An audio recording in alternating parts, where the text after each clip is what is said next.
സർക്കാർ ഉദ്യോഗസ്ഥർ പണിമുടക്കുന്നത് നിയമവിരുദ്ധമെന്ന് ഹൈക്കോടതി ഇക്കാര്യം വ്യക്തമാക്കി. സർക്കാർ ഇന്ന് തന്നെ ഉത്തരവിറക്കണം. പണിമുടക്കുന്ന സർക്കാർ ജീവനക്കാർക്കെതിരെ നടപടിയെടുക്കാത്തതിൽ കോടതിക്ക് അതൃപ്തി. എം.എസ്. അനീഷ് കുമാർ വിവരങ്ങളുമായി ചേരുന്ന അനീഷ്, എന്തായിരുന്നു സാഹചര്യം? വിശദാംശങ്ങൾ എന്താണ്?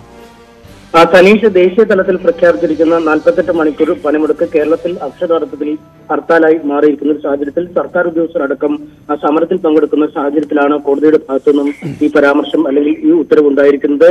പണിമുടക്ക് ചോദ്യം ചെയ്ത് സമർപ്പിക്കപ്പെട്ട ഹർജികളിലൊന്നും പൊതുതാൽപര്യ ഹർജിയായി പരിഗണിക്കുകയായിരുന്നു കോടതി. സർക്കാർ ഉദ്യോഗസ്ഥർ പണിമുടക്കരുത് എന്ന കർശനമായ നിർദ്ദേശമാണ് കോടതിയിൽ നിന്നും ഉണ്ടായിരിക്കുന്നത്. സർക്കാർ ഉദ്യോഗസ്ഥർ ഈ പണിമുടക്കിൽ പങ്കെടുക്കുന്നത് നിയമവിരുദ്ധമാണ് എന്ന് കോടതി ചൂണ്ടിക്കാട്ടി. ഇക്കാര്യം വ്യക്തമാക്കി സർക്കാർ ഇന്ന് തന്നെ ഉത്തരവിറക്കണമെന്നും കോടതി പറഞ്ഞിരിക്കുന്നു. ഒപ്പം പണിമുടക്കുന്ന സർക്കാർ ജീവനക്കാർക്കെതിരെ നടപടിയെടുക്കാത്തതിൽ കോടതി അതൃപ്തി പ്രകടിപ്പിക്കുകയും ചെയ്തിരുന്നു.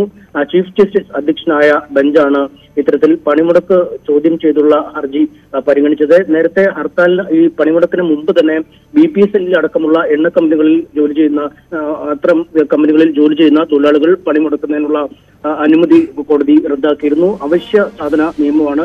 ആശുപത്രികൾ അടക്കമുള്ള അല്ലെങ്കിൽ പ്രതിരോധ സ്ഥാപനങ്ങളിലടക്കം ഇന്ധനം നീക്കം നടക്കേണ്ടതുണ്ട്. ആ ഒരു സാഹചര്യത്തിൽ പണിമുടക്ക് നടത്താൻ അനുവദിക്കാനാവില്ല എന്ന് കോടതി വ്യക്തമാക്കിയിരുന്നു. ഇതിന് പിന്നാലെയാണ് ഇപ്പോൾ സർക്കാർ ജീവനക്കാർ പണിമുടക്കുന്നത് തടസ്സപ്പെടുത്തിയുള്ള ഉത്തരവ് ഇറങ്ങിയിരിക്കുന്നത്. സനീഷ്, ശരി. അക്കാര്യത്തിൽ സർക്കാരിനെ അതൃപ്തി അറിയിച്ചിരിക്കുകയാണ് കോടതി. ഉടൻ ഉത്തരവിറക്കണമെന്നും കോടതി ആവശ്യപ്പെട്ടിരിക്കുന്നു. നന്ദി അനീഷ് വിവരങ്ങൾക്ക്.